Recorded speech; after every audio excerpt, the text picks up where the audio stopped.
সেখানে সরকারি ভাতায় এবার জালিয়াতির অভিযোগ। আধার কার্ড দিয়ে অ্যাকাউন্ট খোলা হচ্ছে, সেখানে বার্ধক্য ভাতার টাকা ঢুকলেই সেই টাকা গায়েব হয়ে যাচ্ছে। শুধুমাত্র এক দুজন ব্যক্তি নয়, একাধিক ব্যক্তির অ্যাকাউন্ট থেকে এই ধরনের ঘটনা ঘটেছে। কিভাবে এই আধার কার্ড তৈরির নামে নথি চাওয়া হচ্ছে এবং সেখান থেকে টাকা গায়েব হয়ে যাচ্ছে, সেটা নিয়েও কিন্তু একটা প্রশ্ন উঠতে শুরু করেছে। মালদার ঘটনা, আধার কার্ড তৈরির নামে নথি চাওয়া হচ্ছিল একাধিক ব্যক্তি থেকে, নথি তিনি ব্যাংকে দিয়ে নতুন অ্যাকাউন্ট তৈরির অভিযোগ। এবং মালদায় সরকারি ভাতায় জালিয়াতি হচ্ছে তেমনটা আমরা জানতে পাচ্ছি। বার্ধক্য ভাতার টাকা জালিয়াতি হচ্ছে। যারা পুরোপুরি উপভোক্তা বা যারা একেবারে সঠিক উপভোক্তা, তারা কিন্তু এই বার্ধক্য ভাতার টাকা পাচ্ছেন না। সেই টাকা অন্য অ্যাকাউন্টে ঢুকছে কিংবা টাকা গায়েব হয়ে যাচ্ছে।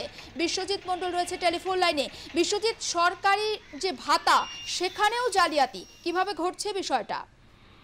একেবারে জুলেখাদি তোমাকে বলে রাখি, এবারে ট্যাব দুর্নীতির পর দেখা গেল এবারে সরকারি যে ভাতা, সে ভাতার কিন্তু বড় সড় জালিয়াতির অভিযোগ উঠলো মালদায়। আধার কার্ড তৈরির নামে নথি নিয়ে নতুন অ্যাকাউন্ট তৈরি করেছে। এরপর থেকে কিন্তু বার্ধক্য ভাতা ক্রেডিট হতে সেই টাকা উধাও হয়ে যাচ্ছে। আর একটা গুরুতর যে অভিযোগ, সেটা হচ্ছে 40 বছর মহিলা ও পুরুষদের অ্যাকাউন্টে এই ভাতার টাকা ঢুকছে। কিভাবে, বয়স হচ্ছে না তাও সত্ত্বেও কিন্তু এই টাকা ঢুকে যাচ্ছে তাদের অ্যাকাউন্টে এবং সঙ্গে সঙ্গে সেই টাকা কিন্তু একেবারে গায়েব হয়ে যাচ্ছে। এই ঘটনাটি ঘটেছে একেবারে মালদার রতুয়া 2 নম্বর ব্লকের শ্রীপুর 1 নম্বর গ্রাম পঞ্চায়েতের কুচিয়া গ্রামে। যেটা জানা যাচ্ছে যে ওই এলাকারই মাগুর এলাকায় বাঁধে, সেখানে একটি ব্যাংকের আড়ালে এই চক্র প্রতারণার কাজ করছে।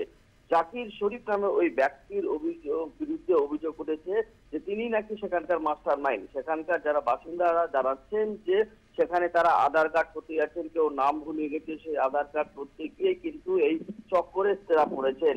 সেখানে দেখা যাচ্ছে রোজিনা বিবি, আব্দুল বারিরা সেখানে আধার কার্ড করতে গিয়েছিল এবং ওই দোকানের মালিক যিনি রয়েছেন তার বিরুদ্ধে এই অভিযোগ ওঠে যে সেখানে তিনি তাদের না জানিয়ে ভোটার কার্ড, আধার কার্ড, ব্যাংক অ্যাকাউন্ট নিয়ে একটি তারা নথি জোগাড় করে কিন্তু তাদের নামে অ্যাকাউন্ট খোলা হয়েছিল এবং সেই অ্যাকাউন্টে কিন্তু টাকা ঢুকছে। যখন টাকা ঢোকে তখন তাদের মোবাইলে মেসেজ যায় এবং সঙ্গে সঙ্গে সেই টাকা কিন্তু গায়েব হয়ে যাচ্ছে।